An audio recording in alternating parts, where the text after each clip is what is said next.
Hi, I'm Anthony Originello, CEO of the Chartered Professionals in Human Resources for BC and Yukon. We represent more than 8,000 members, and as the organization dedicated to advancing the HR profession through education, advocacy, awareness, professional development, as well as our recognized and impactful CPHR designation, we are proud to be a sponsor of this show. We have been the voice of the HR profession since 1942. Learn more about us at cphrbc.ca. In this episode of Careers That Matter, I'm joined by Thomas O'Shaughnessy, the CEO of Onco Innovations, a fascinating Calgary-based research and development company that is pioneering new colorectal cancer treatments and other treatments that target solid cancers in the body. Thomas, welcome. Stu, thanks for having me. What's it like being the CEO of groundbreaking, cutting-edge, high-tech, AI-driven, genomics? How do you stay on top of it all? Stu, there's no time to sleep. Let me just put it that way. But that's because we're doing extraordinary work. We're chasing hope for patients in Canada and across the world, and it's my life's work. Transformative change in healthcare has been my life's work, whether it be with Onco Innovations or any of the other extraordinary organizations here in Canada that I've worked with over now, I think, 25 years. Well, we'll get to some of those in a moment. To begin with, because there's a lot of young people who watch this, Careers That Matter, sort of going, well, you got a fascinating career. I wonder what it would like to be like you. Do you have such a thing as a typical day? I do not have a typical day, but I have a typical morning, and I have a typical evening. And what I tend to do in my evenings is get ready for my morning.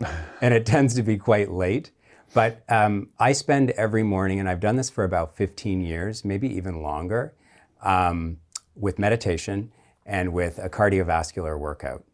So that may seem trivial, but if you've read Peter Attias's book, Outlive, which is excellent, one of the 4 or 5 things that he says that we should focus on to have a longer health span is getting into our chakra and having a space, a protected space where we can be healthy, where we can exercise, and where we can plan for what we're about to embark on in our day. And it doesn't matter what age you are, carve that space out, whether it's in the night or whether it's in the morning like I do at 5:30, because I work 4 time zones. It's really critically important. And if I don't do it, I just don't feel like I'm on, you know? Okay, so you hit the ground running. Yeah. And in what kind of directions do you go? Well, in many different directions. So we're doing extraordinary things at Onco Innovations. We're an early stage biotech and AI company, driving some groundbreaking research and science. And so our goal, my goal as CEO, is to move this company as quickly forward through our process of drug development and drug discovery, which is complicated because it involves a clinical trials process. It requires lots of approvals by government. But our goal is to move as quickly as we can to get our therapeutic to the clinic and to the bedside and to patients. So that's what I do for Onco Innovations. But not surprisingly, I'm asked by other organizations to reflect and comment and advise on how they can be successful in driving transformative change in healthcare. So I've got the great work we're doing at Onco Innovations, but I seem to have a few minutes in my day for other important matters in health and life sciences as well. You have to manage the team overall. Like, you're not in the lab every day. You may visit from time to time to find out where things are at. That's right. You have to manage a team. What's the scope of your team? Oh, the team is extraordinary. When you reach the point of being a chief exec, you report into a board. And so you've got to pay close attention to your board. And your board is a steward, effectively. They're the governance of the organization. And so I spend quite a lot of time with our board members, and they help me out a lot. They're extraordinarily smart. They all bring different experiences. And I always like to ask them, based on their industry experience, what would they do in a situation like the one that I might be facing? Because the reality is, it doesn't matter how long you've worked, how smart you think you are, you should always learn something new every day. And I learn from our board. I learn from our research scientists, who I spend time with as well. We're constantly looking at how do we innovate. And I'm constantly looking at, what am I missing? What are we missing? And how can we find the answers? And so before I got involved in Onco Innovations, Stu, I'll tell you, I didn't know that much about oncology therapeutics. I knew some. I knew a lot about drug development and discovery, but I'm learning a ton and having fun. I'm getting to travel to cool places, which is also important in this 24/7 job. You've got to be able to do that. You also play an important role in raising funds for the company. That's right. And that must be a rather interesting environment to be in. It is. I have the opportunity to speak to all kinds of different people in respect to that. They're interested in our promise, as they should be, but they're also interested in how quickly we can bring that promise to the clinic and to the bedside and to patients. And so, you put on different hats for different conversations, but ultimately at the end of the day, I always come back to the same one that I'm wearing, and that is, how can we bring more patients hope? How important are communication skills in your role, and how did you go about developing those? Well, Stu, let me tell you, I started my career as an academic, if you can imagine this, at the University of Oxford. And then from there, I went on to a career in public health, working in public health systems across North America. And my transition from academics into government was an interesting one, because I had to learn how to speak government, if that makes sense. Yes, it does. From speaking academics.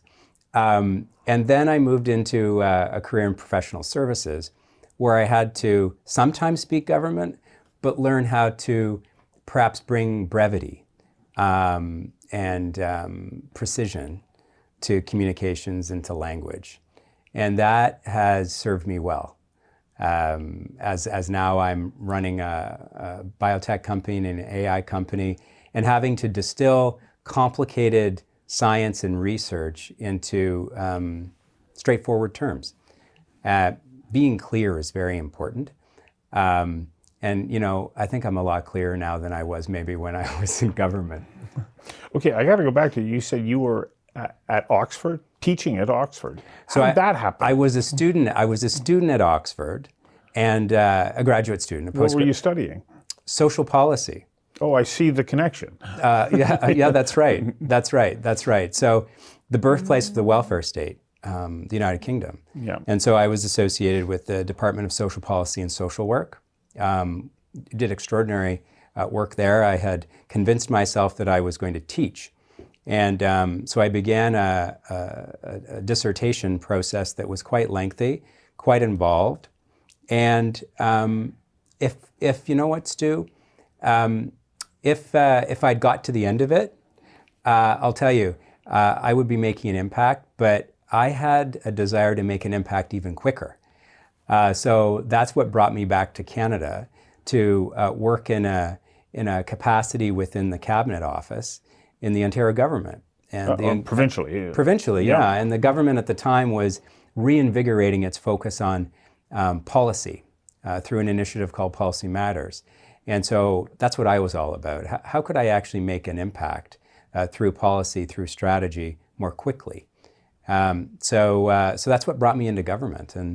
And we did some really interesting things over 10, 15 years in government. That's a big change. What prompted you to make that change? Because you're going down one path, you can see, there is a clear path that I can follow. Suddenly you take a turn and it takes you across the Atlantic Ocean back to your home country. That takes some guts. Yeah, it took a lot of guts at the time. But you know what? It was really about, what am I doing now to make a difference? And it was an interesting time too. It was the advent of the new Labour Party in the United Kingdom. And so that was a time when the third way of social policy was really at the forefront. You remember the days of President Clinton and Prime Minister Blair, Right. And they were figuring out how to triangulate in government. Yeah. I was taking a much more, from a academic perspective, I was taking a neo-feminist view in terms of my studies. And so I didn't see a pathway to make an immediate impact on policy at the time. And we had some relationships back in Ontario, where I'm from. And so we decided, okay, let's go back there and see. We've got a government there that's looking to do some things in social policy and healthcare. Let's see if we can get in there and make some difference, make some practical difference. Because, I've always been about execution, strategy execution, policy execution. A good policy, but often where things fall down is how do you actually execute it? And so that's what brought me back across the pond, so to speak. And I don't regret that at all. But at some point you went, okay, enough of the government. I'm going out into the private sector at the leading edge of a runaway train to raise money and really make a difference in a field that was clearly not what your training had led you to. Well, the first stop along the way was serving in the leadership at KPMG and then serving in the partnership at Deloitte in Ontario. And that's what actually brought us out to British Columbia. And so that was an extraordinary opportunity to bring variety to impact. And so I spent about 10 years doing that, working with life sciences organizations, working with public sector organizations. It was a really extraordinary time. We made some tremendous impact. We made some tremendous progress. We all remember the pandemic. It wasn't that long ago. Right. I think one of the hardest things I ever did was leading a team, a multidisciplinary team with the public sector and the private sector to bring the vaccine into people's bodies. Yeah. Right? We did that. We designed and developed and implemented a vaccine management system where, you remember, it was on your phone and you would book your appointment and you'd go in and get your shot. We did that in 4.5 months. It's extraordinary. It's extraordinary. It's extraordinary. So that's the kind of impact that really jazzes me. And so I got to do a lot of that when I was at the firms. And then I decided I'd probably never be, Stu, the CEO of Deloitte Canada, so which is great because that firm has amazing leaders. And I wanted to drive and lead something sitting in the chair, in the head chair. So another courageous move. So where did you find the fortitude to take on this challenge and say, okay, I'm going to take the plunge? I think there's always more impact that you can make, right? If you are driven by that, and if you're driven by transformative change and making transformative change. And so that's what I'm all about. And so I took the plunge. Took the plunge first with founding another venture called Carnarvon Strategies. And so we're a collective. Carnarvon still exists. It has amazing leaders that are associated with it, all former health leaders in Canada. And Carnarvon works with health organizations to drive transformative change in healthcare around execution. So I founded that.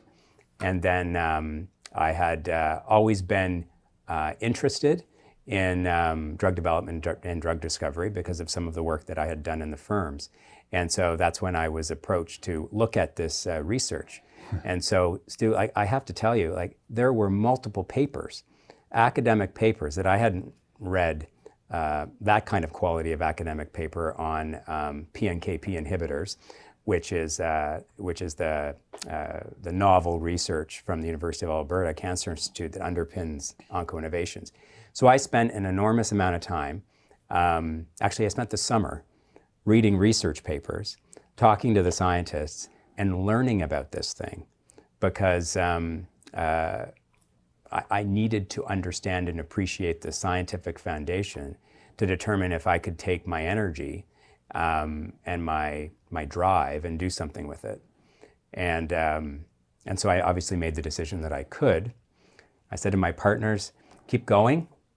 I'm here, but I've got to do this thing. I've got to bring this therapeutic, this precision therapeutic to the clinic and to the bedside, because it's just begging for that to happen. So for the young people who are watching to this point in the interview, what would you say is that personal trait or characteristic that you believe that you have that moves you forward to take on new challenges, to take risks? Well, listen, always have a purpose that is greater than oneself, right? So that may sound trite, but that's what's really driven me. And set goals for yourself, set milestones for yourself. And when you reach them, then reach further, right? Go beyond, because you can do anything, right? And I'm proving it out. At one point, I've asked myself, am I going to continue to do this for how long? Well, you know what it's like. How long have you been? Forever. Right, exactly, Yeah. exactly. And just do more and make greater impact. That's what really drives me. But have a plan too, Yeah. right? You don't need to have a granular plan, but have a directional plan. I agree. Thanks for giving us a glimpse into your career path and the work that you do today. Appreciate that and wish you great success. Thank you so much.